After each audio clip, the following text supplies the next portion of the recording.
பணக்காரன் குடியேற பாட்டாளி வீடு கட்டுறான். ஆனாலும் அவனுக்கோர் வீடில்ல யாரு கேட்கிறான். பல பேரு தான் உடுத்த நெசவாளி நூல நெய்யறான்.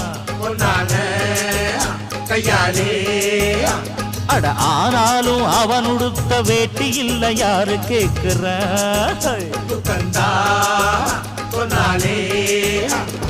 சம்பளம் வாங்கியது முழுசா வீட்டுல சேர்த்திடுங்க. மத்திய யார் பறிப்பா பறிச்சா முட்டிய பேத்திடுங்க. அஞ்சாம தொழில செஞ்சா நம்ம யாராச்சும் அசப்பானா. ஒன்னாக இருந்தாக்கா இங்கே வாலாட்ட நினைப்பானா.